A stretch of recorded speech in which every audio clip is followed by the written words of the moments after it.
Muy buenas tardes, tengan todos ustedes. El Archivo Histórico Municipal de León les da la más cordial de las bienvenidas a esta ponencia, el proceso de abolición de la pena de muerte en Guanajuato durante el siglo XIX, que presenta la historiadora y periodista Ana Regina Solórzano Alderete.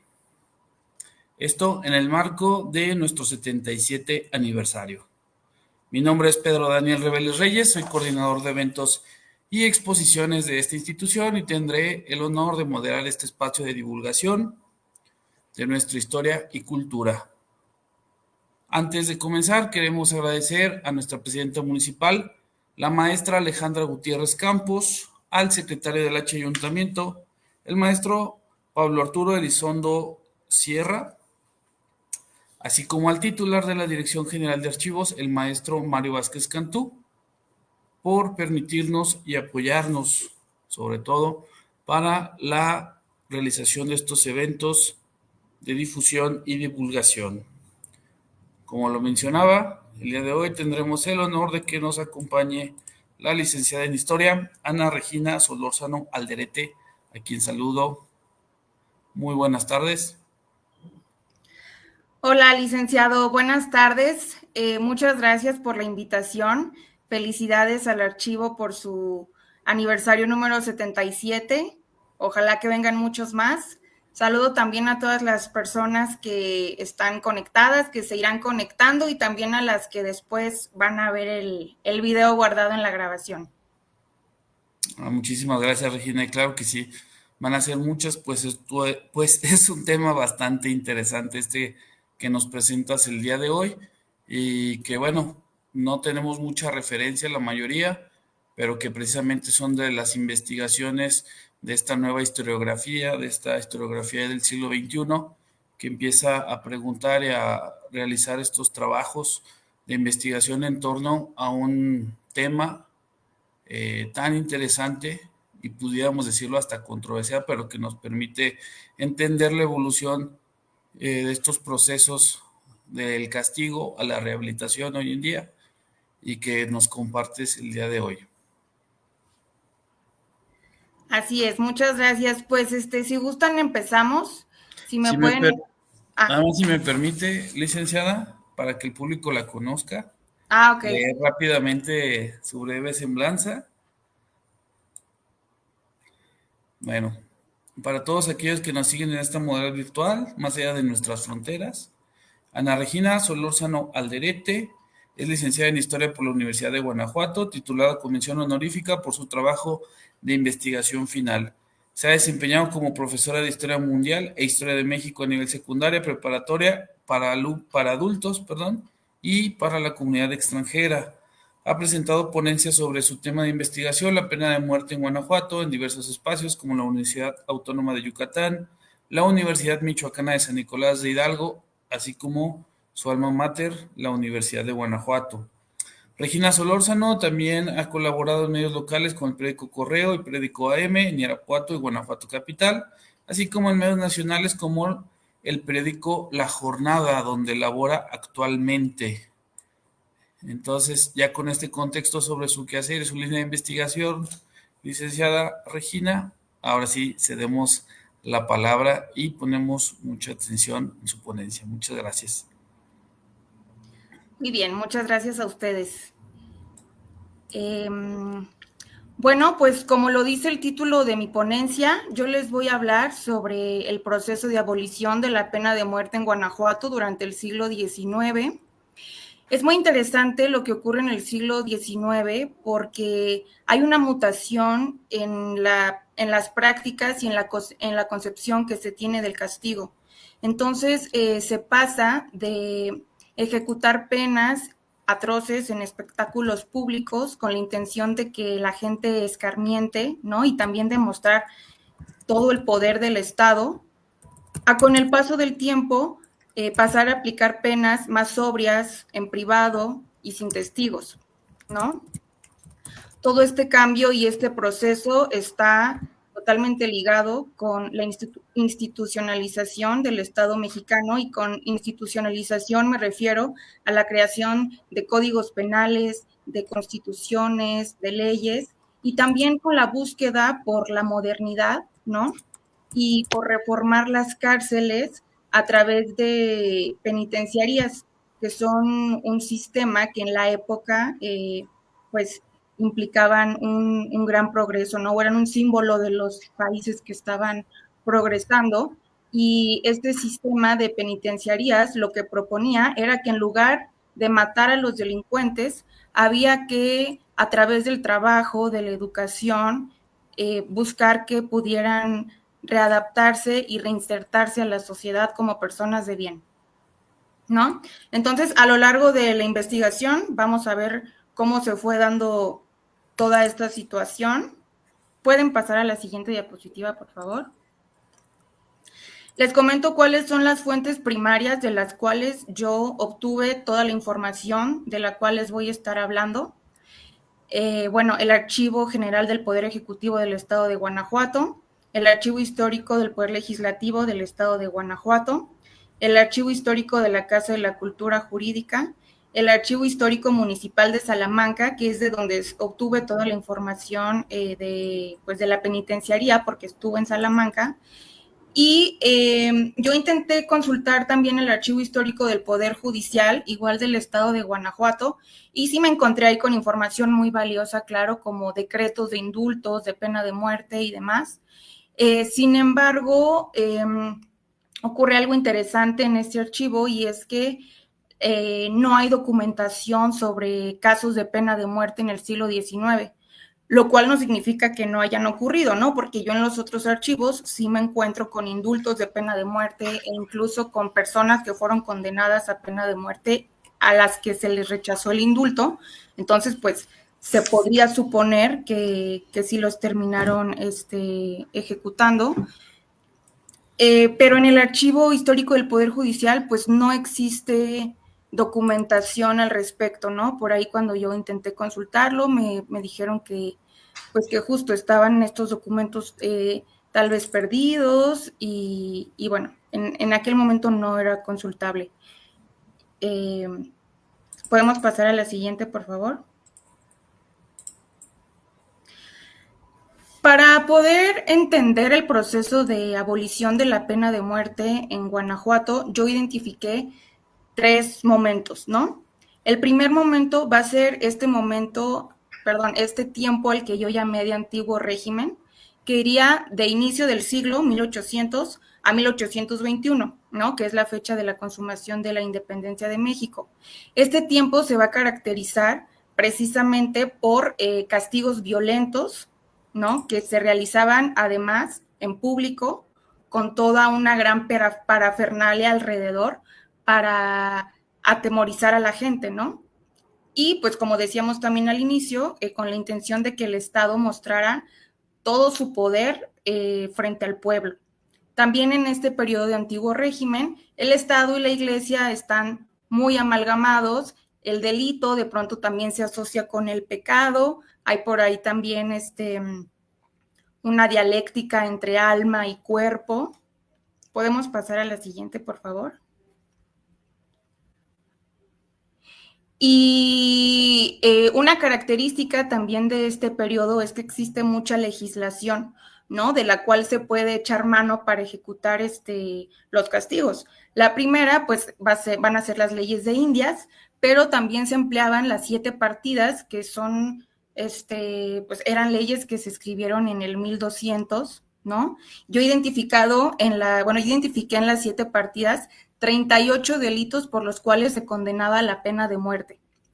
Y resalto de ellos la pena culei o pena coelum, que era la que se aplicaba a los parricidas y consistía en poner en un saco de cuero pues a la persona sentenciada junto a 3 animales, un mono, una serpiente y un perro. También he encontrado que en lugar de alguno de estos animales era un gallo también. Y bueno, primero azotaban a la persona, después la metían a este saco de cuero con los animales y después los aventaban a un río o por algún acantilado, ¿no? De ese nivel las penas en la legislación de las 7 partidas.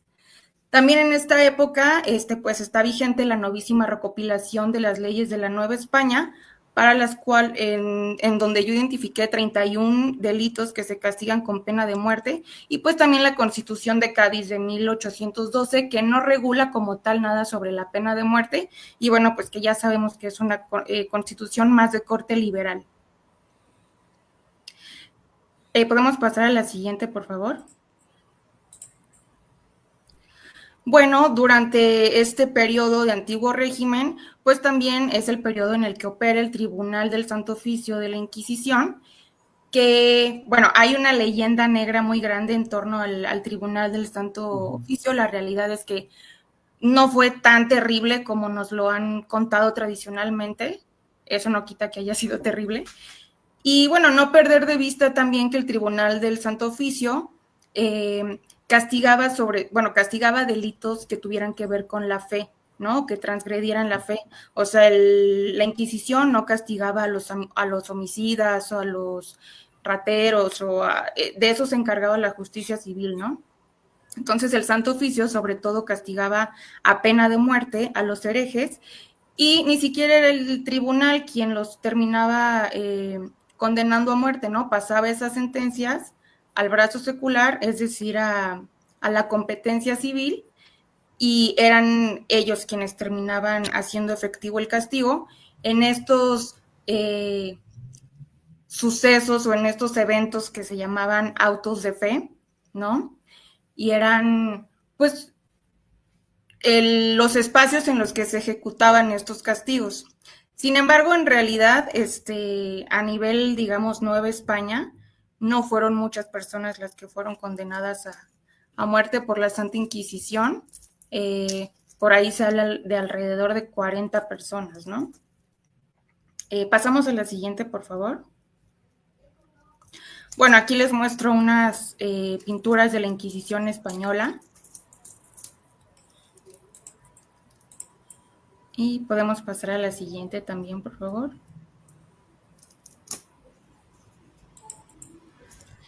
Obviamente la Inquisición da para otra ponencia, ¿no? Totalmente independiente. Bueno, también durante esta época de antiguo régimen, así como retazos, pedacitos que yo me voy encontrando sobre cómo funcionaba, cómo se aplicaba la pena de muerte, hay un bando del 6 de diciembre de 1810, lo promulga Hidalgo en el contexto de la lucha por la independencia, y en ese bando Hidalgo dice básicamente que quedarán condenados a muerte todas las personas que tengan esclavos y no los liberen. También durante la Guerra de Independencia, pues sabemos que hubo castigos atroces, ¿no? Principalmente para los insurgentes. Todos sabemos cuál fue el destino de Hidalgo, Allende, Aldama y Jiménez, cuyas cabezas quedaron colgadas cada una en una esquina de la Alhóndiga de Granaditas y estuvieron ahí por casi 10 años. O sea, imagínense ya la condición de esas cabezas cuando las retiraron de las jaulas en las que las pusieron, ¿no? También tenemos el caso de Albino García, un insurgente salmantino también, a quien condenan a muerte, lo fusilan y lo desmembran, y su cabeza la dejan en Celaya, una mano la dejan en Irapuato y su otra mano la dejan en Guanajuato capital. También, olvidé cuando les hablaba de mis fuentes primarias, también fue muy importante para mí, para mi búsqueda de información, las efemérides de Lucio Marmolejo y de Crispín Espinosa, las efemérides de Guanajuato. Y precisamente Lucio Marmolejo escribe que tras el saqueo que hubo en la Alhóndiga de Granaditas en el contexto de la independencia de México, pues posterior a ello hubo represalias muy fuertes para quienes habían participado en el saqueo, ¿no? Y cuenta Lucio Marmolejo que acusaron a una señora de nombre Gavina y a su hijo de haber participado, y los ejecutaron en la horca enfrente de todo el pueblo, en medio de una consternación total, ¿no? Por parte de la gente. Así lo refiere Lucio Marmolejo. También, mencionándolo así de manera muy rápida, puedo hablar de estos otros 3 ejemplos, ¿no? de estas prácticas de antiguo régimen. Hay un caso de un salteador y homicida que se llamaba Ascensión Hernández. En 1812 lo condenan a muerte, lo fusilan y dejan su cuerpo colgado en el paraje en el que lo agarraron. Y entonces lo dejan ahí por mucho tiempo y la gente a la que solía asaltar y demás pues estaba muy contenta y le hacen una petición al gobierno para que les permita pues quitarle parte de su cuerpo y ponerlas por distintos lados. El gobierno se los niega, pero esto también nos habla un poco de la idiosincrasia de la gente, ¿no? Tal vez también. Otro caso que me encuentro es el de José Ignacio Solórzano, que yo espero que no sea mi pariente. En 1820 también lo condenan a muerte por homicidio, ¿no? Y pues también esto ya es más como una leyenda popular de Guanajuato capital, el Callejón de la Cabecita en el centro, dicen que se llama así porque tras una sentencia de muerte colgaron la cabeza del sentenciado, y pues con el paso del tiempo la cabeza se fue haciendo chiquita. ¿Podemos ir a la siguiente, por favor? Para ilustrar lo anterior también, quiero mostrarles este documento que está en el archivo histórico de la Universidad de Guanajuato. Y es un documento interesantísimo de 1820 que hace básicamente una cuenta de cuánto se gastó la Intendencia de Guanajuato en construir una horca. Entonces dice cuánto se gastaron para pagarle a los peones, a los carpinteros, cuánto se gastaron en clavos, cuánto se gastaron en pernos, cuánto se gastaron en cuerda, cuánto se gastaron en pagarle al verdugo, cuánto se gastaron en pagarle al trompetero. Incluso hablan de alguien a quien se le iba a pagar por tocar la trompeta, cuánto se había pagado, bueno, por una serie de cosas, por velas incluso también, ¿no? Entonces, es muy interesante, y en este documento también dice que cuánto se le iba a pagar a las personas que iban a trasladar esta horca de la Alhóndiga de Granaditas a la plaza de Mejía Mora, en el centro de la ciudad, en donde se iba a llevar a cabo la ejecución, ¿no? Evidentemente pública. Y bueno, ahí les muestro una imagen de este documento y también una fotografía de la plaza de Mejía Mora, obviamente más actual para quienes no la conozcan. ¿Podemos pasar a la siguiente, por favor? Para comprender también cómo se va dando todo este cambio, porque pues no es arbitrario, ¿no? Digamos, hay un pensamiento que lo sustenta. Pues desde el siglo XVIII, evidentemente con todas las ideas de la Ilustración, comenzó a cuestionarse la crueldad con la que se ejecutaban las penas, ¿no? Y en este contexto surgen dos pensadores muy importantes. En Europa, en Italia, el Marqués de Beccaria publica de manera anónima un libro el que llamó Tratado de los Delitos y las Penas. Y este libro que él publica básicamente es una protesta, ¿no?, a estos espectáculos públicos, a estos suplicios, a estos castigos desmedidos, y aboga por la proporción entre los delitos y las penas, ¿no? El Marqués de Beccaria, por ejemplo, propone cosas muy interesantes como que es más efectivo que quien vaya a cometer un delito tenga la seguridad de que no habrá impunidad en su castigo, y que su castigo sea algo más sobrio, digamos, a que el castigo sea algo terrible como la pena de muerte, pero que quien cometa un delito no tenga la seguridad de que se le va a aplicar, ¿no? Sin embargo, Beccaria, a pesar de que empieza a cuestionar todo este tipo de cosas y que su pensamiento y sus ideas tienen mucho eco, tanto en Europa como aquí en América, es un abolicionista parcial, ¿no? Él sí dice, suplicios no, torturas no, pena de muerte no, pero sí es necesario para algunos casos, ¿no? Beccaria pensaba que la pena de muerte era pertinente cuando el reo en cuestión, o que la muerte del reo en cuestión, fuera a hacerle un bien a la nación, ¿no? Es decir, que fuera una persona que tuviera mucha influencia y que el que estuviera vivo, pues podría perjudicar al resto de la sociedad. Para el caso de la Nueva España, Manuel de Lardizábal se encarga de hacer una investigación que le encarga a Carlos III en el contexto de las reformas borbónicas. Le pide Carlos III a Lardizábal, novohispano, que haga una investigación de todas las penas que se han aplicado y a qué delitos a lo largo de la historia de la humanidad, ¿no? Y Lardizábal, después de hacer su reporte y entregárselo al rey, escribe un texto propio, que es más bien como una reflexión, y también inspirado en las ideas de Beccaria. A su texto le llama Discurso sobre las penas.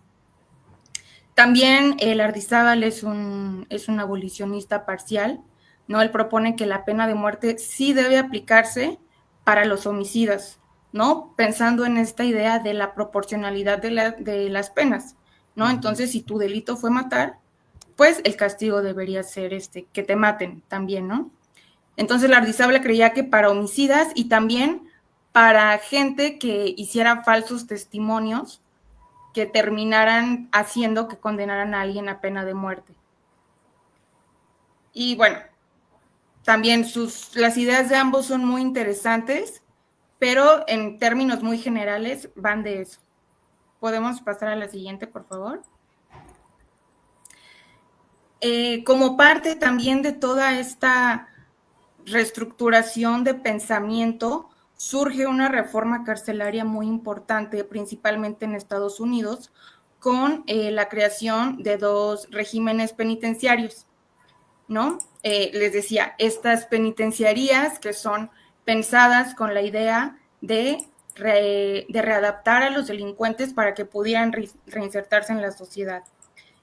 Hubo 3 regímenes, principalmente. El primero en surgir fue el régimen filadélfico o de Pensilvania.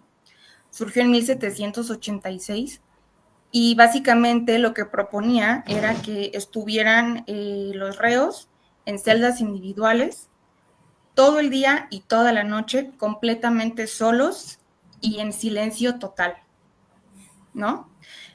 La idea de esto era que la soledad los llevara a la reflexión y que obviamente también tenían que leer la Biblia, y entonces su conciencia haría que pudieran reconciliarse tanto con Dios como con la sociedad.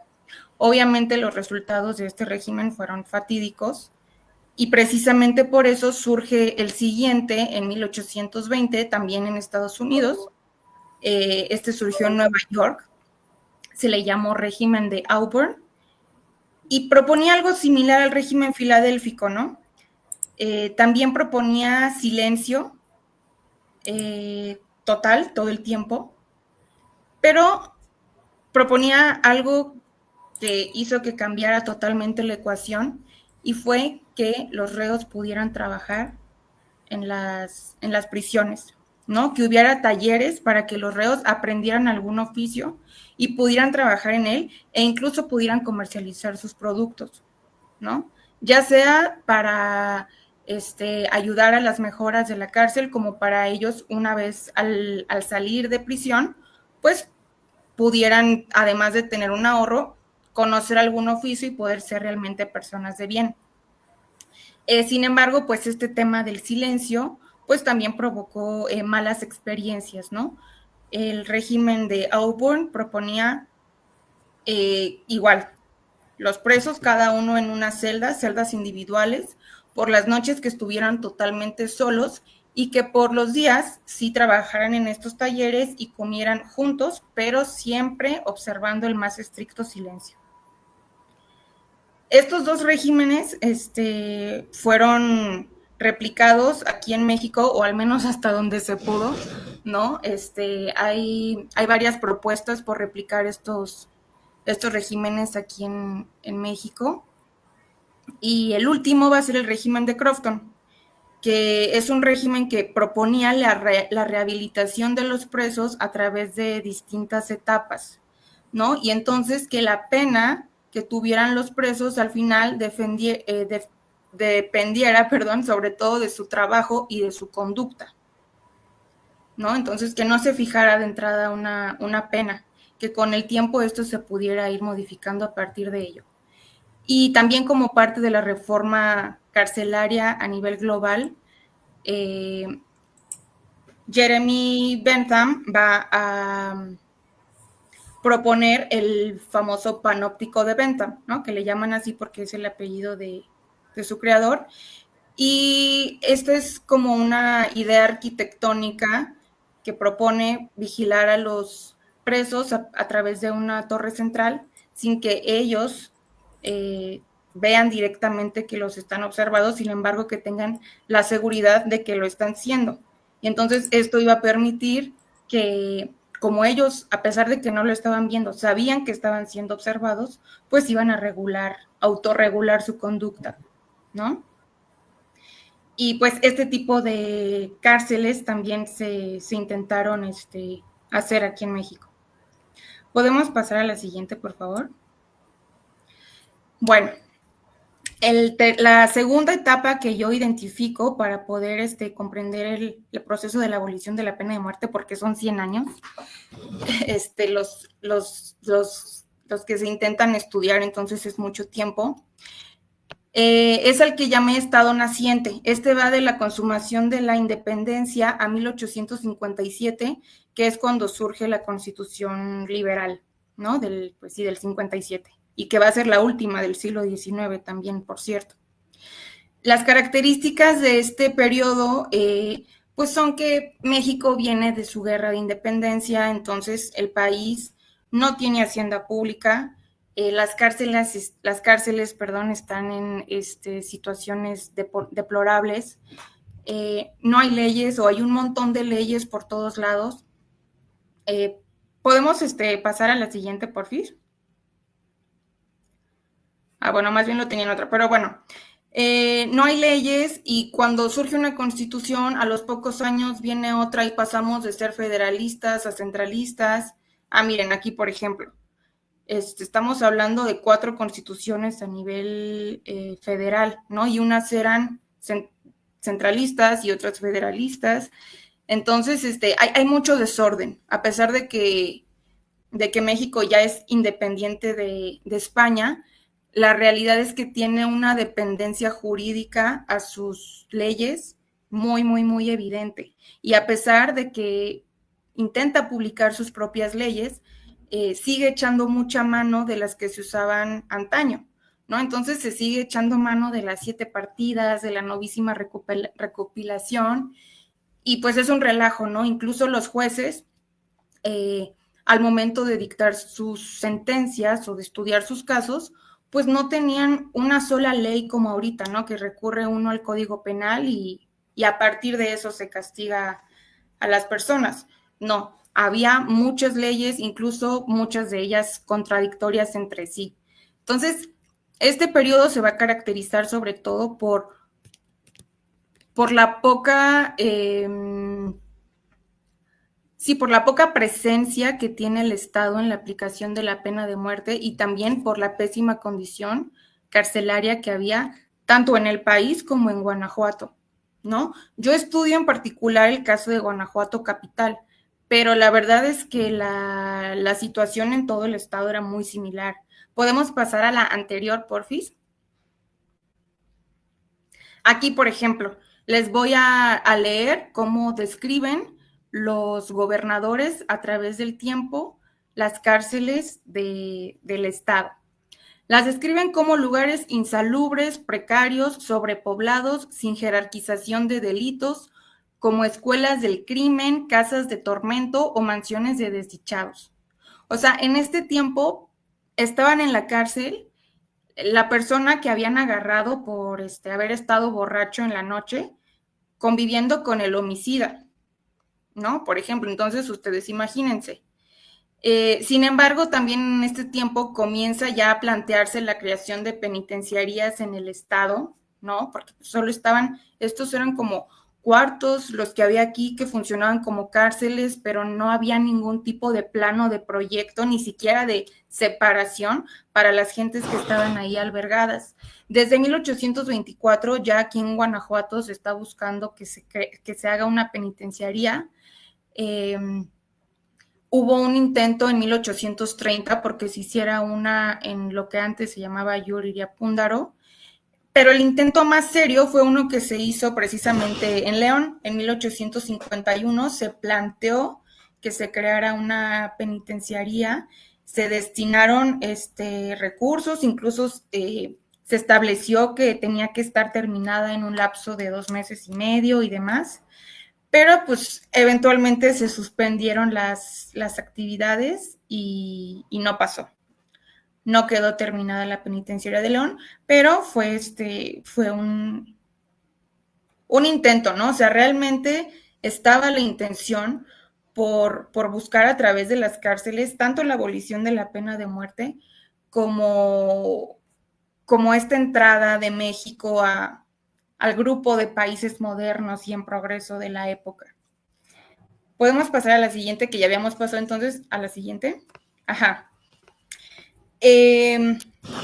Las dos últimas constituciones que se publican antes de la del 57, si bien no son muy detallistas con el tema de la pena de muerte, no le ponen mucha atención, sí promulgan cosas importantes, ¿no? Por ejemplo, la de 1843, que era una constitución de corte centralista,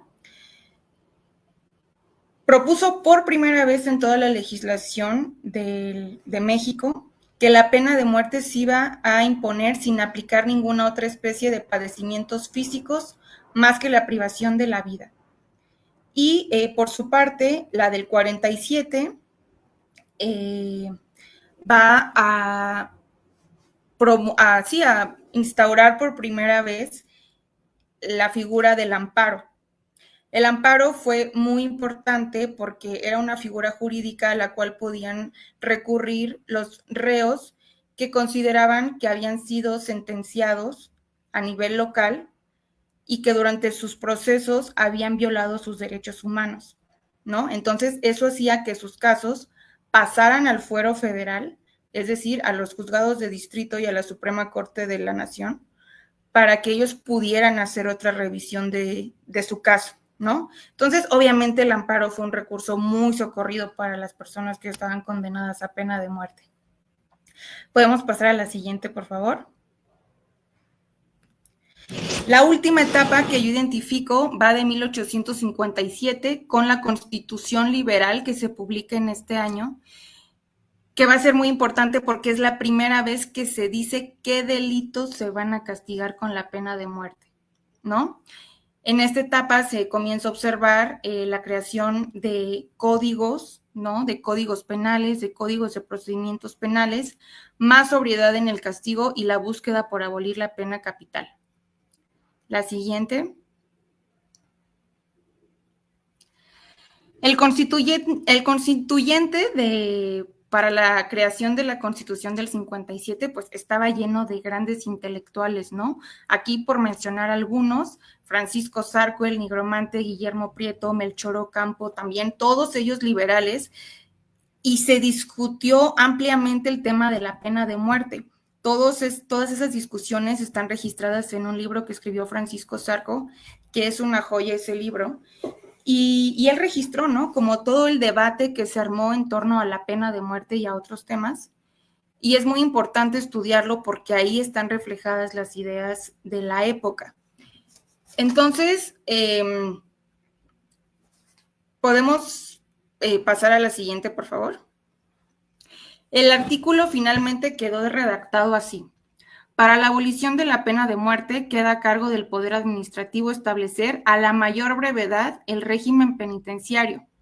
Entre tanto, queda abolido para los delitos políticos, No podrá extenderse a otros casos más que al traidor a la patria en guerras extranjeras, al salteador de caminos, al incendiario, al parricida, al homicida con alevosía, premeditación o ventaja, a los delitos graves del orden militar y a los de piratería que definiera la ley. Entonces, bueno, finalmente así termina aprobándose el artículo, pero las discusiones previo a ello tuvieron mucha candela, ¿no? Y, por ejemplo, les voy a leer lo que decía el Zarco.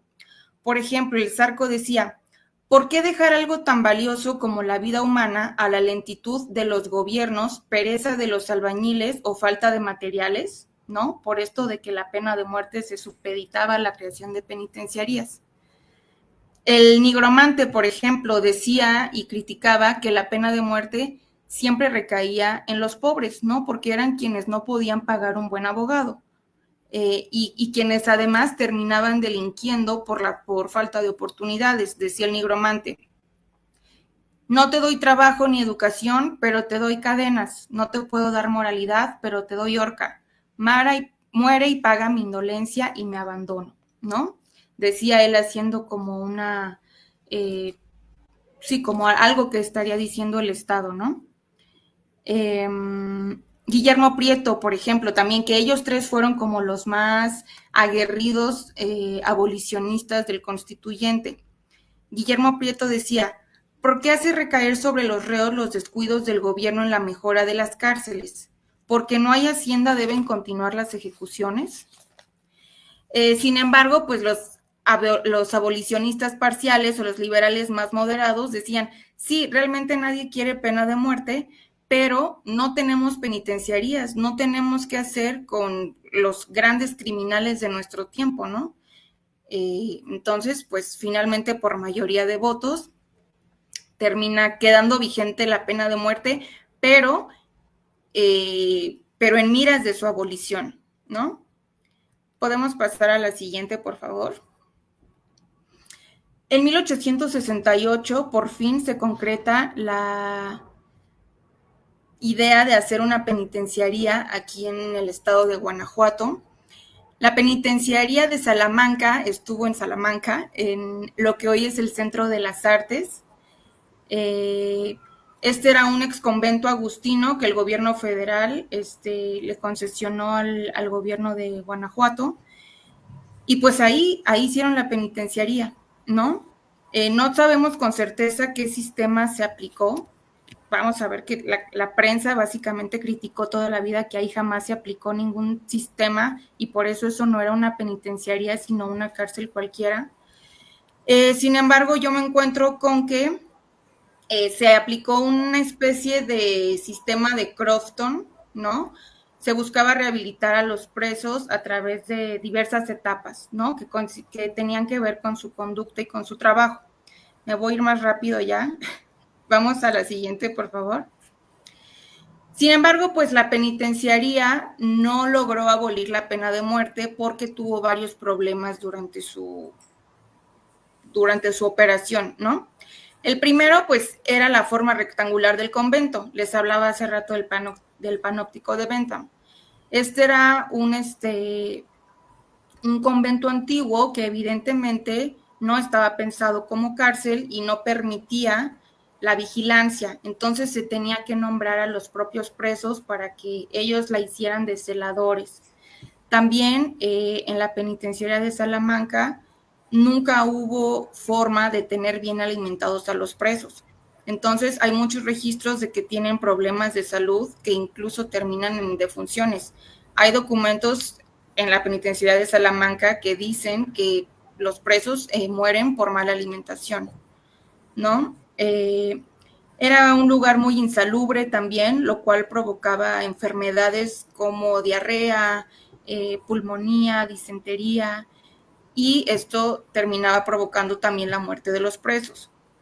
Además, para poder sacar los cadáveres de la penitenciaría, tenían que esperar a que el gobierno lo aprobara, entonces se quedaban ahí muchas veces los cadáveres hasta que pudieran recibir órdenes de qué hacer con ellos. Y bueno, sobre todo la falta de fondos, ¿no? La falta de fondos, nunca había dinero para hacer mejoras, no había dinero para medicinas, no había dinero para comida, y en fin, fue objeto de muchas críticas la penitenciaria de Salamanca, en las cuales no voy a ahondar, pero la prensa de la época, en varias editoriales sobre todo, se la tragaban viva. Podemos pasar a la siguiente, por favor. Y bueno, como les decía, la penitenciaría no logró abolir la pena de muerte, entonces coexistieron, ¿no? Como estas ideas progresistas de tenemos una penitenciaría, pero la verdad es que las condiciones no daban y sí hubo personas que fueron condenadas a muerte todavía durante esta época. Sin embargo, sí es muy evidente que en cuanto se crea la penitenciaría de Salamanca, empiezan a elevarse muchísimo los indultos, ¿no? Muchísimas personas que eran condenadas a pena de muerte terminan siendo indultadas. Entonces, bueno, de algo sirvió la penitenciaría. Podemos pasar a la siguiente.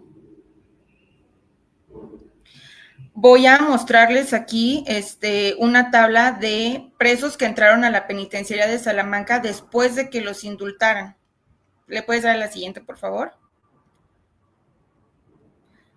Yo tengo registrados 21 casos, ¿no? Aquí no se los muestro todos, les muestro solo algunos, pero estas son personas que fueron condenadas a pena de muerte, pero recibieron el indulto y les cambiaron la pena de muerte por pasar años en la prisión de Salamanca. Los 3 nombres que les pongo en negritas, Librado Damián, José González y Ezequiel García, son personas de quienes existe un documento que menciona que estas 3 personas salieron de la penitenciaría por tener buena conducta y que aprendieron a leer, a escribir, a hilar y a cardar, ¿no? Entonces, bueno, pasamos a la siguiente, por favor. Durante esta época del Estado en consolidación, Guanajuato promulga 3 corpus legales muy importantes, ¿no? Su primer código penal en 1871, el Código Penal de 1880, que es muy interesante porque este código prohíbe que se aplique la pena de muerte a mujeres, y el Código de Procedimientos Criminales en 1882. Todos estos documentos tienen como algunas particularidades, sin embargo, así como para condensarlo todo un poco, les voy a hablar de los castigos que eran condenados a muerte en Guanajuato a partir de lo que decían estos códigos, ¿no? Por un lado, el homicidio con alevosía, premeditación o ventaja, cualquier tipo de agresión que dejara a las víctimas inhábil para que pudieran trabajar, ¿no? O que la dejaran loca, o que la dejaran ciega, o que la dejaran sin alguna de sus 2 manos. También se aplicaba pena de muerte para las personas que abandonaran a niños menores de 7 años o a algún enfermo que estuviera a su cargo. También se aplicaba pena de muerte para el aborto. El Código Penal del 71 contempla a las mujeres, ¿no?, que aborten. Sin embargo, el Código Penal del 80 dice que pena de muerte solo se va a aplicar para los hombres que ayuden a mujeres o que sin que las mujeres lo sepan les provoquen el aborto, ¿no? Al parricidio, que es matar a tus padres, ¿no? Al robo con asalto en camino o lugar despoblado, el plagio, que el plagio en este tiempo no es lo que ahorita entendemos por plagio, de copiar cosas, el plagio es el secuestro, así se le llamaba en este tiempo, incluidos cómplices y encubridores, y el incendio, a los incendiarios, ¿no? A gente que provocara incendios en edificios públicos o en casas, en bibliotecas, en graneros. El del 71 lo contempla, pero el del 80 ya no lo contempla. Pasamos a la siguiente, por favor.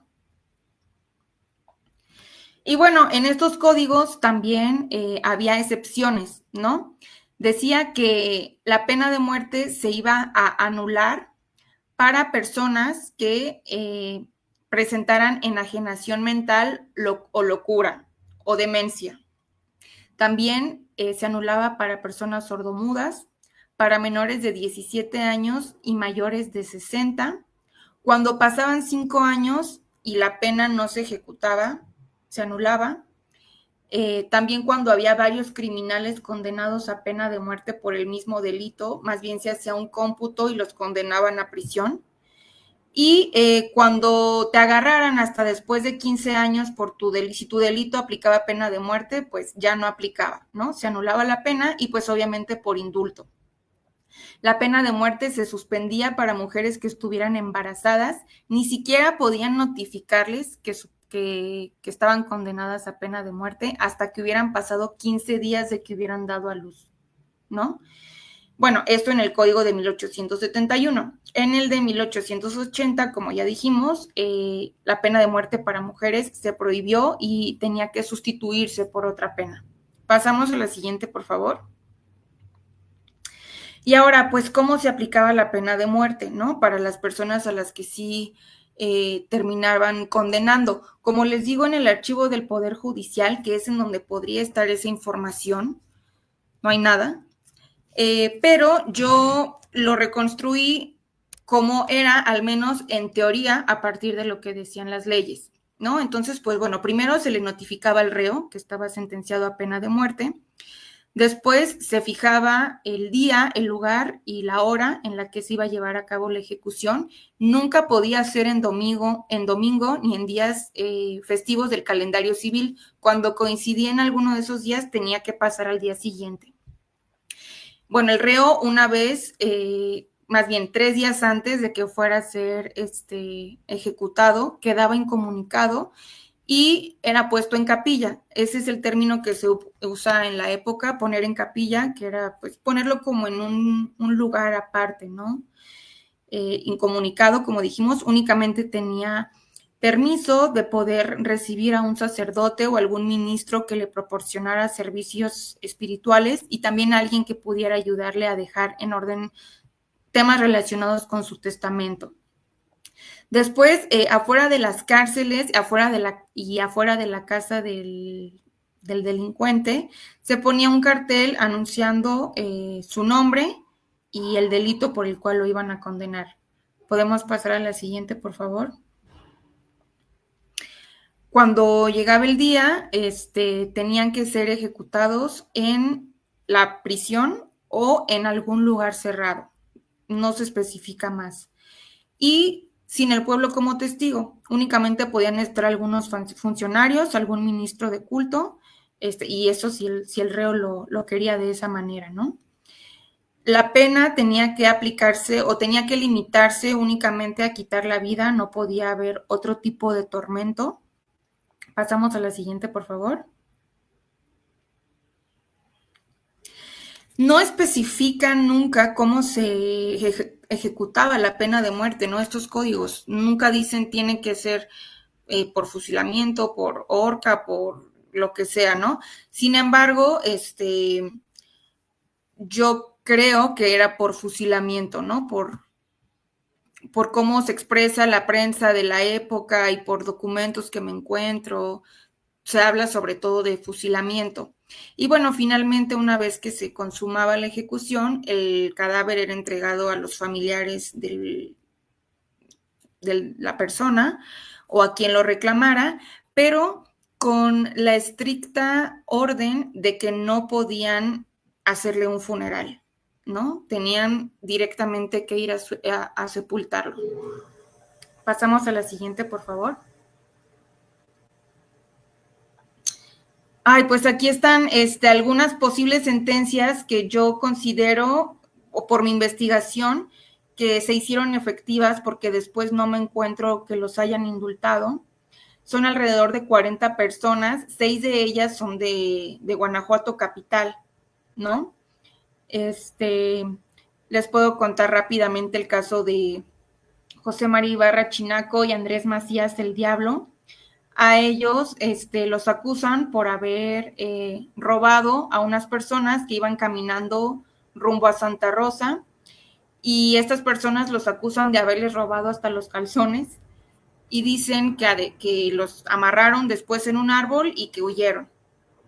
Después, la policía encuentra a estos hombres en el barrio de Pastita y ahí los encuentran. Uno de ellos le termina dando un balazo incluso a un policía y bueno, les hacen su juicio, los condenan a pena de muerte y no los indultan, ¿no? Yo tengo el registro de que sus indultos les fueron negados. De otras jefaturas, por ejemplo, de Silao, hay un chavo al que condenan a pena de muerte por haber asesinado a su papá y su abogado lo intenta defender por todos los medios, apelando a la humanidad del Congreso y demás, diciendo que él era una persona drogadicta, le llama ignorante también, al grado de que ni siquiera tiene conciencia de la magnitud de su castigo, y suplican por su indulto, pero también se lo niegan. Y en Celaya también a un joven de nombre Francisco Chávez, acusado de plagio, recordemos que el plagio es el secuestro, lo condenan a pena de muerte y le niegan el indulto. Sin embargo, quiero leerles un pedacito porque es el papá de él, de Francisco Chávez, quien va al Congreso a solicitar el indulto y alega que su hijo sirvió durante la segunda intervención francesa como soldado, ¿no? O sea, que ha hecho cosas por la patria, que lo perdonen. Y además de alegar eso, él escribe, el papá: los sentimientos naturales se hacen para su padre superiores al interés social, y por eso se le puede permitir que pida gracia para uno que ha sido declarado culpable, si es el objeto de su amor, su hijo querido. En justicia, Señor, no debiera yo dar más razón para fundar esta solicitud de indulto que la que soy su padre, que la de que amo con ternura a mi hijo, que no quiero que muera aquel a quien di existencia. Bueno, es una carta tremenda, ¿no? Sin embargo, pues le terminan negando el indulto. Pasamos a la siguiente, por favor. Bueno, ya les hablé un poco de lo que es el indulto. El indulto es esta práctica, dependiendo de la Constitución va cambiando, a veces se le otorga esta facultad al gobernador y otras al Congreso del Estado, ¿no? Pero básicamente es perdonar la pena y en el caso de la pena de muerte, pues cambiarla por otra más leve, ¿no? Que era en este caso prisión en penitenciaría. La siguiente, por favor. Bueno, yo me encuentro con 506 casos de personas indultadas durante el siglo XIX. Podemos pasar a la siguiente, por favor. Aquí se los muestro por municipio y por cantidad. Silao es el que más casos de indulto tiene, también León, Valle de Santiago. Y en Guanajuato capital, bueno, Irapuato también, en Guanajuato capital tengo registro de 21 personas indultadas de la pena de muerte. Pasamos a la siguiente, por favor. En esta gráfica es súper evidente cómo durante la década de los 70 crecen exponencialmente los indultos aceptados, ¿no? Esto coincide con la creación de la penitenciaría de Salamanca.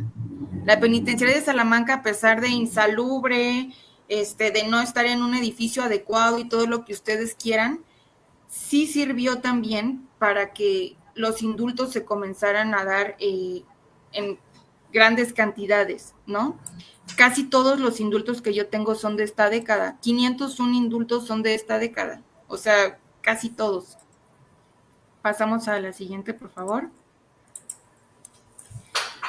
Eran hombres principalmente las personas a las que condenaban a muerte y hay pocos casos de mujeres condenadas a muerte con los que yo me encuentro. Pasamos a la siguiente, por favor.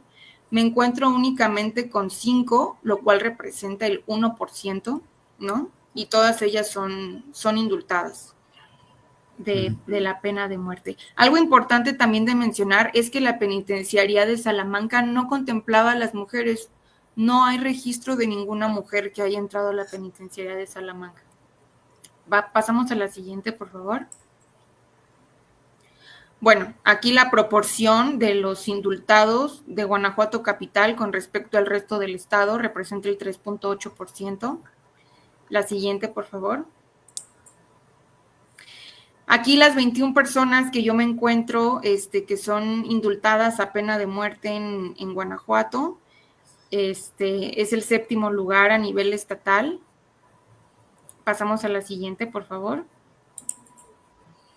Y bueno, de manera breve les platico algunos casos de personas indultadas.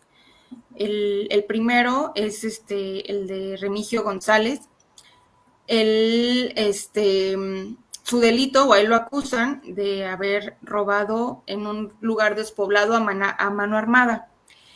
Y lo que cuentan es que él había asaltado a unas personas en Mellado, en el camino que va de Mellado a Cata.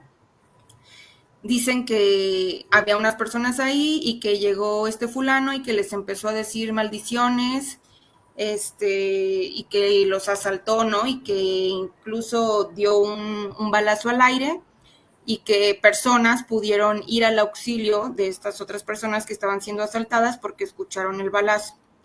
Y en su declaración, Remigio González no niega que haya hecho eso o no, simplemente él dice que no se acuerda de nada porque dice que había estado bebiendo toda la tarde, entonces que estaba muy borracho, y que en la plazuela de Mellado había una persona ahí y le dijo que si le regalaba un cigarro y que esa persona en lugar de darle un cigarro le dio marihuana, le dio un cigarro pero de marihuana, no de tabaco.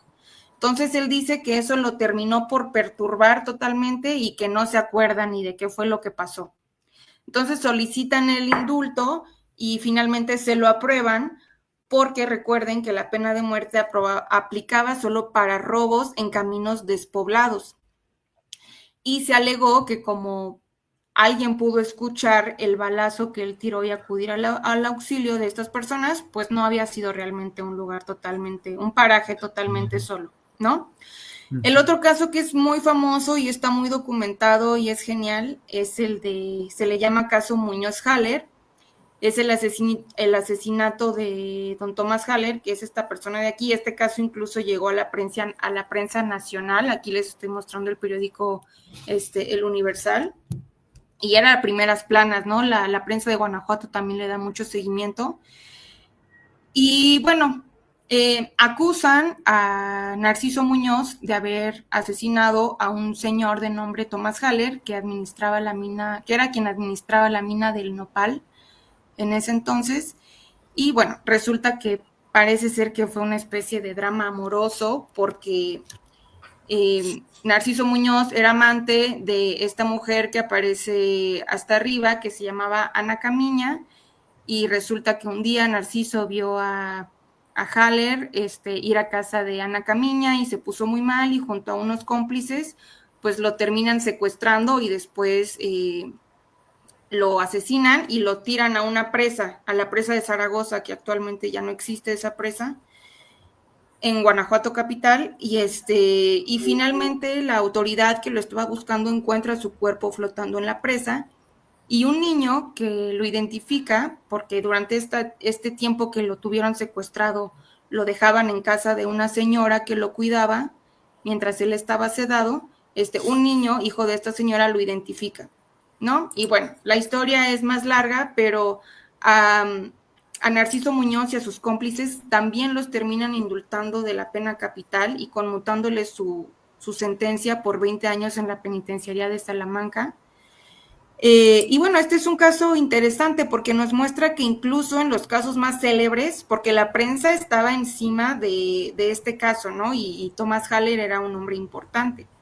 Narciso Muñoz era también una persona de buena posición, ¿no? Pero bueno, en este caso es importante porque nos demuestra que incluso en los casos más célebres se optó por el indulto en lugar de la pena de muerte.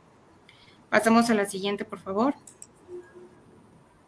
Bueno, como les digo, la prensa habla de la pena de muerte, sobre todo se observan tendencias más abolicionistas. Sin embargo, también en la prensa se puede percibir que la opinión pública considera que en Guanajuato no hay una penitenciaría seria porque la de Salamanca no funciona como tal y que es necesario, se refieren a ella como un mal necesario. Pasamos a la siguiente, por favor. Bueno, ya solo de manera final, comentarles que si bien durante el siglo XIX no se abolió la pena de muerte en Guanajuato, sí se sentaron las bases para que esto ocurriera posteriormente. Sí hubo una mutación del castigo que se puede observar a partir de estos tres momentos. Y si bien la penitenciaría de Salamanca no tenía las condiciones apropiadas y ahora sí que el erario público y las condiciones materiales no permitieron la abolición de la pena de muerte, el recurso de indulto sí lo permitió hasta cierto punto de hecho, ¿no?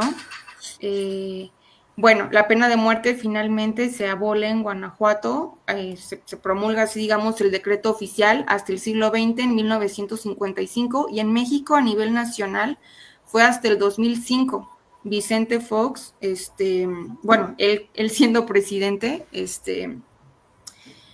cuando él era presidente ocurre esto y pues las últimas personas que fueron condenadas a muerte aquí en el país, los últimos civiles, fueron dos personas del estado de Sonora en 1957, uno de Guaymas y otro de Hermosillo, ambos condenados por violación y homicidio de dos menores de edad, de dos niñas, en casos distintos, ¿no? Pues sería todo por mi parte. También creo que a la fecha continúa la discusión sobre la pena de muerte, ¿no? Sobre todo en momentos tan críticos como los que vivimos hoy en México, vuelve a ponerse sobre la mesa su pertinencia o no. Y ahí tenemos a los retencionistas, a los abolicionistas o los abolicionistas parciales. Yo, sin embargo, creo que es importante que regresemos la mirada, ¿no? A la experiencia que tuvimos como país y como Estado durante el siglo XIX para que veamos que realmente no funcionó, no funciona, ¿no? No es la solución. Y sobre todo recurrir a las ideas de este tiempo, que son grandes ideas, ¿no? Que nos permiten volver a poner estos temas sobre la mesa, digamos, con más contexto, ¿no? Pues sería todo por mi parte. Muchas gracias por su atención. Creo que me extendí demasiado. No sé si alguien tenga alguna pregunta o comentario. Muchísimas gracias, Regina. Agradecerte plenamente por este interesante tema de investigación y como bien lo mencionas, o sea, se puede o se debe de repensar a partir de la situación en la que nos encontramos y las voces que claman por este tipo de planteamientos, de soluciones, el hacer una revisión histórica y sobre todo algo que me llama mucho la atención, ¿no? Que lo estuviste mencionando, cómo desde el siglo XIX ya estaban estas voces que querían abolir, porque en sí pues no tiene mucho tiempo, o sea, en Guanajuato desde 1955, no son ni 100 años, y a nivel nacional desde el 2005, pero como distintos personajes, muchos de ellos pues, bastante ilustrados, como el Nigromante, como Guillermo Prieto, eh, querían abolir esta pena y optaban o por el indulto, pero también lo ven como una solución ante una política pública inexistente, por así decirlo, de lo que hoy conocemos como la readaptación, ¿no?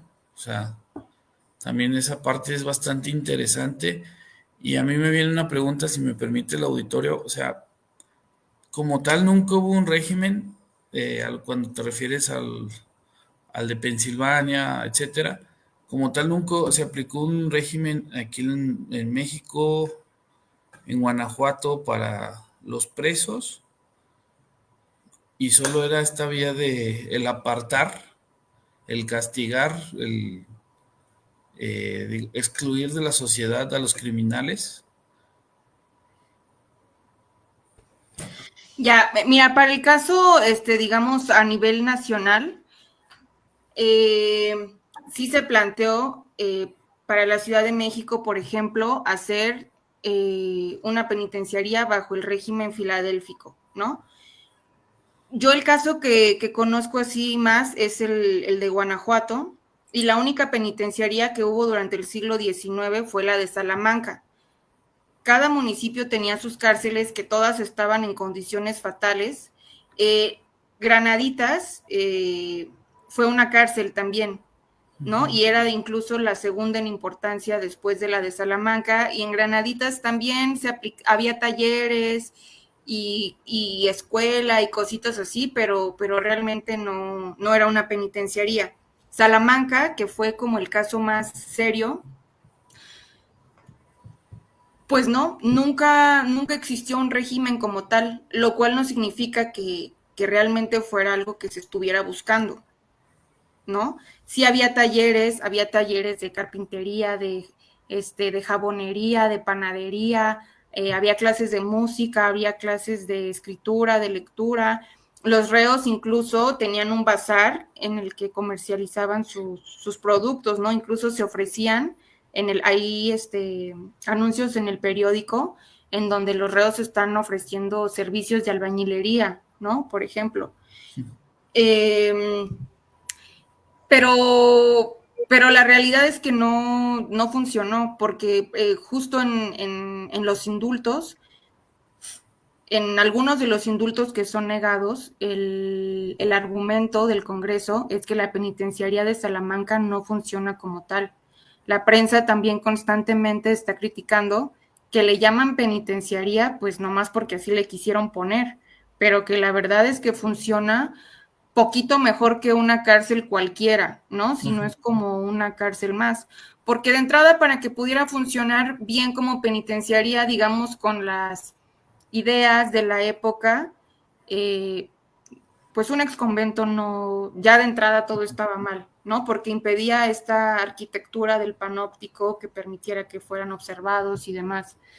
Entonces, pues no, incluso en la penitenciaría de Salamanca no queda claro qué régimen de los que eran conocidos en la época se está aplicando, ¿no? Aplican así como algo que se pudo, se hizo lo que se pudo, yo sí creo que se hizo lo que se pudo, pero no era un régimen como tal. E incluso hay también en el periódico críticas a los directivos de la penitenciaría, ¿no? Diciendo que malversaban los fondos, que eran ignorantes. Hay por ahí noticias también de que una vez hubo una persecución y una balacera en Salamanca, y entre uno de los muertos había un reo que se supone que estaba en la penitenciaría, pero del lado de la policía. O sea, entonces, pues no pasó. Sin embargo, creo que fue un pretexto para que comenzara a optarse más por el indulto, ¿no? Para que se empezara a indultar a la gente, indultar, y pues bien o mal, pues ahí estaba ese lugar, ¿no? Porque sí es un hecho que la pena de muerte realmente quería ya abolirse. Incluso hay un decreto de 1891 en el que, a ver si se los puedo leer tal cual. Pero bueno, en este decreto básicamente, mira, dice este decreto: si bien la necesidad aún justifica la aplicación de la pena capital, pues porque no existe una buena penitenciaría, es para pocos delitos y se concedió al Ejecutivo la capacidad para indultar al reo, valiéndose de este medio indirecto para que la pena solo fuera aplicada en casos especialísimos. Bueno, es más largo el decreto, ¿no? Pero pues creo que esto ilustra bien lo que quiero dar a entender.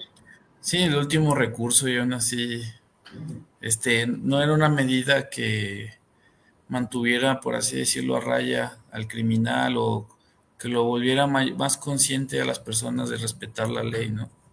Sí, no, que es justo como por lo que se debe voltear a estudiar la historia, ¿no? Para proponer cosas en el presente. Realmente la pena de muerte no influyó en que los índices delictivos disminuyeran o algo por el estilo, ¿no? Lo que dice Becaria, yo creo que es lo mejor, que exista la certidumbre de que si cometes un delito, no va a haber impunidad. Yo creo que eso es más eficaz que penas ultraseveras, ¿no? Sí, comparto la reflexión. Y bueno, y en la parte de infraestructura es bastante interesante, pues en el caso de León, por ejemplo, el proyecto de la penitenciaría aquí va a estar muy cerca de lo que es un símbolo de la ciudad, el Arco de la Calzada. Y en nuestro caso, también mencionar que tanto la cárcel municipal, que es de principios del siglo XX, hoy el Museo de las Identidades, y la cárcel de mujeres, hoy el Archivo Histórico Municipal, no contaban con con el diseño que permeaba en la época para este tipo de penitenciaría, ¿no? Son contadas, yo creo, con los dedos de una mano, Lecumberri, San Luis Potosí, por ahí creo que, si no se me va, Monterrey, las que tienen este diseño, pero desde el hecho del mismo no te permitía implementar un régimen. Y en el caso de nuestra ciudad o de nuestro estado, pues sí, las fugas eran constantes, eh, los amotinamientos y Sí. cuestiones un tanto caóticas que ya nos pudiéramos aventar otro hora hablando sobre el tema, pero creo que tenemos que darle voz al público, si me permites, Regina, para leer Sí. los comentarios. La Torre Malacara te manda saludos. Este, Lourdes Navarrete te pregunta si hay registros de los verdugos, se conocen sus identidades. Qué buena pregunta. Yo qué más quisiera saber nombres, apellidos y quiénes eran y cómo eran y hasta qué comían, ¿no? Pero no, para el caso de Guanajuato no tenemos registros de verdugos. El único documento en donde se habla como tal de un verdugo es este que les mostré, el que se hace la cuenta de todo lo que se gastó por construir una horca. Es el único registro como tal y como les digo, yo estoy casi segura que ya para la segunda mitad del siglo la forma de ejecución era el fusilamiento, ¿no? No hay, les digo como tal, no hay documentación de archivo que me permita saber exactamente cómo ocurría. Lo único que me permite saberlo y es en la teoría, pues es lo que dicen los códigos, ¿no?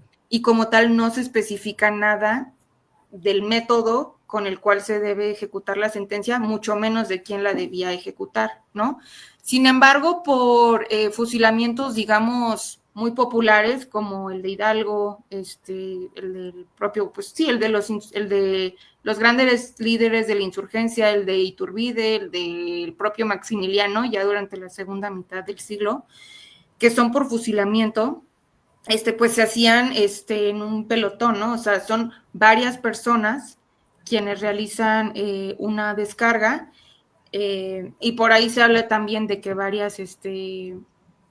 pues varias armas no tienen pólvora realmente, para que como que la culpa se reparta, ¿no? Para no saber bien quién fue y nadie cargue como con eso. Bueno, son cosas que he leído, ¿no? Pero como tal, pues para el caso de Guanajuato, sigue ahí la incógnita de cómo funcionaba tal cual y quiénes se encargaban de ello.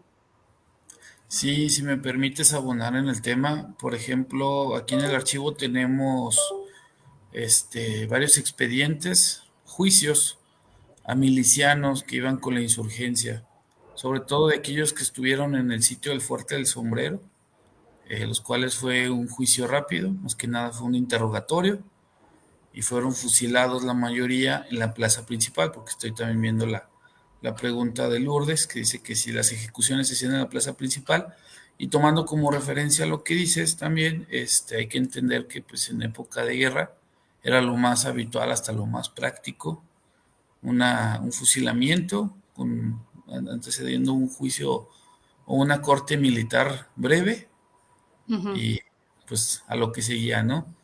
Te permitía agilizar el procedimiento y muy diferente a la orden civil, ¿no? O sea, lo que mencionabas, los asaltos, las violaciones, los asesinatos, etcétera, y quien se hacía cargo de la ejecución era un proceso un tanto diferente. Sí. Por acá seguimos con los comentarios. Genaro S.A., excelente ponente. Gracias. Graciela Alderete Villalpando, gracias a tus conocimientos, Regina, excelente tema. Ok. Seguimos por acá. En México, o si acaso en Nueva España, ¿cuáles de esos regímenes se aplicaron en Guanajuato? Regímenes, me imagino que se refiere a los regímenes penitenciarios. Ajá, yo creo que sí. Sí, pues se buscó, ambos se buscaron, tanto el de, otra vez de vuelta, para el caso de la Ciudad de México, Distrito Federal en aquel tiempo y territorios de la Baja California y Baja California Sur, se buscó primero el régimen filadélfico y después se optó por el régimen de Auburn. Incluso hay un documento que me encanta porque es un concurso, se lanza un concurso para construir una penitenciaría, bajo el modelo del régimen filadélfico para la Ciudad de México. Y entonces dicen así como la penitenciaría tiene que tener de ley tal, tal, tal, tal, tal y tal, ¿no? Así como un montón de cosas, obviamente siguiendo los ideales del panóptico de Bentham y las ideas de la época. Incluso se dice que va a haber, que tiene que tener una estatua de Jeremy Bentham en la entrada y cuánto va a ganar quien gane el premio, y son los profesores de la Academia de San Carlos quienes van a decidir el ganador y demás, ¿no? Entonces, pues sí hubo esfuerzos, incluso también el gobierno federal manda a Manuel Paino en la década de los 70 del siglo XIX a Estados Unidos a que vaya a las prisiones, ¿no? Que vaya a visitar las prisiones de allá y que haga un informe para ver qué de lo que hacen ahí podemos replicar aquí en México. Hubo también durante el siglo XIX congresos penitenciarios que se organizaban en el mundo y México participó en estos congresos penitenciarios. Entonces, pues sí se buscaron aplicar, pero volvemos a lo mismo. En el caso de Guanajuato, no llegaron a buen puerto. Porque incluso me faltó decir qué pasó después con la penitenciaría de Salamanca, ¿no? El último documento de la penitenciaría de Salamanca es de 1915 o 16, por ahí, no recuerdo. Y en 1919 hay otro documento diciendo que la penitenciaría está totalmente abandonada, ¿no?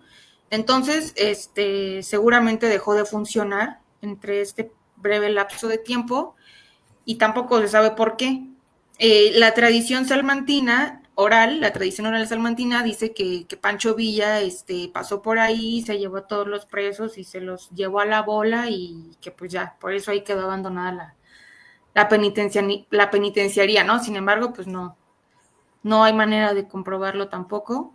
Y sí, es insistir que aquí en Guanajuato no se aplicó ningún régimen penitenciario con seriedad, al menos no durante el siglo XIX. Muy bien, muchas gracias. Seguimos. Estudio Raúl, gracias por la ponencia, buena investigación. Gracias. Raúl Jasso López te pregunta, entonces la pena de muerte aún era vigente en el país hasta el 2005, pero después del 57 solo eran indultados. Ok, a ver, para el caso de Guanajuato, yo encuentro pues como pico, ¿no? De indultos a partir de la creación de la penitenciaría, y también se observa cómo en las décadas posteriores delitos que eran condenados con la pena de muerte, más bien se empiezan a castigar con la pena de prisión, ¿no? Pero penas más altas de prisión. Sin embargo, no a todas las personas las indultaban. Por ahí hablamos de algunos casos de personas que fueron sentenciadas a pena de muerte y que después yo no me encuentro con sus indultos. Digo, podrían estar extraviados, ¿no? Y a lo mejor sí los indultaron o podrían sí haberlos sentenciados. También hay registros en el siglo XX aquí en Guanajuato, en Guanajuato, de personas que sí fueron condenadas a la pena de muerte. Y sí, la pena de muerte se abole como tal de la Constitución Federal en el 2005, pero en realidad ya no se aplicaba, ¿no? Pero seguía formando parte pues, de la ley suprema, ¿no? O sea, un juez bien podía echar mano de ella. Tan así fue que, como vimos, en 1957 todavía fusilaron, pues, por estar condenados a pena de muerte a 2 personas en Sonora. Muy bien, muchas gracias. Seguimos, ya vamos a terminar. Uh-huh. Jesús Acosta, arquitecto, previo al establecimiento de la penitenciaría de Salamanca, se comenzó a edificar la de León en 1851, inspirada en el sistema Filadelfia, siguiendo un proyecto del arquitecto Lorenzo de la Hidalga bajo el periodo del gobernador Octaviano Muñoz Ledo. Sin embargo, se detuvo su construcción por la bancarrota económica del país, lo que comentábamos, ¿no? Sí, así es. Perdón, justo los gobernadores antes estilaba que escribieran una memoria de su gobierno.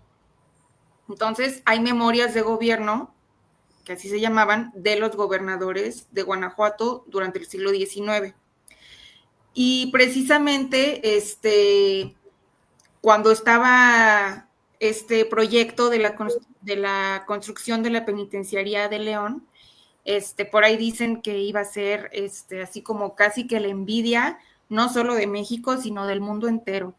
Y bueno, le echan una serie de flores a este proyecto que justo como dice el arquitecto Jesús Acosta, no termina por concretarse porque no hay hacienda pública para hacer este tipo de cosas. Justo México está, o sea, nosotros sabemos, ¿no? ¿Cuántas guerras no vinieron tras la guerra de independencia, tanto internas como extranjeras, ¿no? Invasiones del extranjero, guerras al interior, falta de hacienda pública, falta de ejército, o sea, digamos, había otras cosas que en la época se consideraban más urgentes, empezando porque el resto del mundo reconociera nuestra independencia, ¿no? Que estar haciendo cárceles, penitenciarías, que claro que era importante, ¿no? Pero no daba la situación del país para poder concretar todos estos proyectos que sí estaban ya en el mundo de las ideas, ahora sí, ¿no? Pues de la gente de la época, de las autoridades de la época. Pero pues nomás no se podían concretar porque no había hacienda pública. Claro, y yo pensaría, fíjate, no tener infraestructura, no tener obviamente el dinero y que hubiera otras cosas importantes, yo pensaría que se daría más la pena de muerte, o sea, los casos donde sí se llevó a cabo la sentencia, que el indulto o mantener al reo en la cárcel o en la penitenciaría, con la intención de no atender a un sector de la población, pues que es no deseado, ¿no? O sea, yo pensaría que sería el caso contrario, que habría más casos donde la sentencia se llevó a cabo el razonamiento de que no hay lugar, no hay dinero para atenderlos, o sea, y es un sector al cual no se le debería de invertir, según lo que pensaban muchos, sobre todo en el viejo continente, ¿no? No estoy diciendo en el caso de México, pero pues es bastante interesante el análisis. Y una pregunta que me surge, si me permiten otra vez, ¿por qué Salamanca? ¿Es por habilitar el espacio que ya existía, en este caso el convento agustino? Algo muy similar a lo que pasa aquí en León con el hospital, que se habilita como cárcel. o por alguna cuestión estratégica de ubicación, no sé, se elige Salamanca o meramente por el espacio tan grande que había? Yo tengo entendido que fue justo eso, el espacio y esa concesión que le hace el gobierno federal a Guanajuato. Entonces que pues resulta ser el espacio más idóneo, ¿no? Y también la persona que hace el proyecto, Miguel Echegaray, no recuerdo el cargo que tenía, es como quien arma el proyecto y él lo contempla en ese lugar. Y bueno, sobre esto que decías del indulto y que más bien, pues si no había hacienda pública, pues mejor matarlos, ¿no? Si no había qué hacer con ellos, ¿no? La cosa es lo que te digo, o sea, realmente con la ilustración sí hubo un cambio de paradigma en las ideas y además era de estados modernos tener penitenciarías y no aplicar la pena de muerte. Y México obviamente quería formar parte de esa dinámica, ¿no? Pues el porfiriato es básicamente mucho de eso. Muy bien. Y ya para ir cerrando, dice Genaro S.A., saludos a la ponente, un fuerte abrazo e increíble capacidad de exponer un tema tan complejo y con tan poca información. Realmente un trabajo excepcional. Muchas gracias. Dice Lupita Fuentes Jordán, buenas tardes, ¿se puede consultar de manera digital los documentos que se encuentran en el archivo? Ok, Nada más que depende de qué. Ay, perdón, amigo, ¿qué? no, que nada, no me quedó claro para cuál archivo, pero yo creo Exacto. que los que consultaste. Sí, mira, el archivo del Poder Ejecutivo del Estado de Guanajuato, que está justo a un costado de la Alhóndiga de Granaditas, en Guanajuato capital, sí tiene algunas cosas de su acervo digitalizadas. No sé si a estas alturas ya lo habrán digitalizado todo. Sí tienen mucha de su documentación digitalizada y también hay por ahí algunos documentos que incluso están en su página. Pero son muy amables ahí en el archivo. Yo los estimo mucho a las personas que trabajan ahí. Y ahí en el archivo, ellos tú haces una solicitud también, si quieres que te digitalicen algún documento y te lo mandan a tu correo digitalizado. Lo que sí es que tienes que saber exactamente qué documento es el que quieres para que ellos te puedan ayudar digitalizándolo y pues para saber qué documento quieres, pues sí tendrías que acercarte para revisar sus catálogos. Es en el caso del Poder Ejecutivo. En el caso del archivo del Congreso, creo que sí lo tienen totalmente digitalizado. Y también tú puedes solicitar, a mí también en su momento me hicieron el favor de mandarme muchos documentos digitalizados, pero que yo les pedía, ¿no? Como precisamente el de Salamanca, al menos cuando yo lo consulté, no estaba digitalizado. Bueno, para no irme uno por uno, en resumen, yo lo que creo es que usted puede hacer su solicitud y ellos van a ser muy amables en cualquier archivo, yo estoy segura, y le van a responder y la van a apoyar y orientar. Y si es posible, le van a digitalizar el archivo y se lo van a mandar a su correo. La cosa aquí es más bien conocer los catálogos para saber cómo pedir los documentos. Claro, y si me permites, pues en el caso de nosotros, que es algo similar, en nuestra página web van a poder encontrar los catálogos de nuestros distintos fondos. Lo pueden revisar, inclusive los pueden descargar en PDF, solicitarlo a través de correo electrónico y nosotros les mandamos la digitalización del expediente o documento que requieran. Y es un caso un tanto similar para los demás archivos, sobre todo para el del Congreso y el del Poder Judicial. Algo similar. Siguiendo con los comentarios, Juan Ibarra, muy interesante y actual tema. Gracias a la historiadora y el archivo por compartirlo. Noemí Moreno Betrón, excelente ponencia, gracias a estos espacios que nos comparten tan interesantes. Y para terminar, Roy AB dice, muy interesante esta ponencia, me hace reflexionar en seguir cuestionando prácticas que atenten contra los derechos humanos, recordando que la justicia no solo debe castigar, sino también buscar la dignidad y la rehabilitación. Muy buena reflexión. Sí, totalmente. Si pudiera hacer un comentario sobre esto, pues Claro. es que es básicamente, es precisamente más bien lo que dice el nigromante, ¿no? En el siglo XIX. Es por lo que pugnan ellos.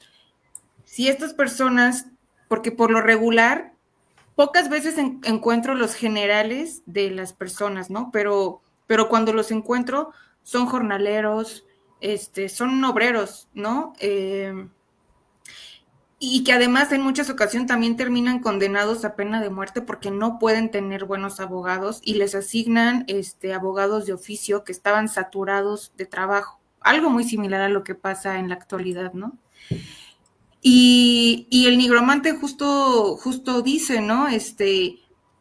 Porque el Estado no te puede dar educación y posibilidades, entonces te va a dar horca a cambio, ¿no? O porque el Estado no tiene hacienda pública para tener una penitenciaría decente, entonces vamos a fusilar a los criminales, que es mucho de lo que dice también el Zarco, ¿no? O sea, ¿cómo vamos a dejar esta situación al desempeño de los albañiles? Lo dice con ironía, ¿no? Pero, o sea, sí es,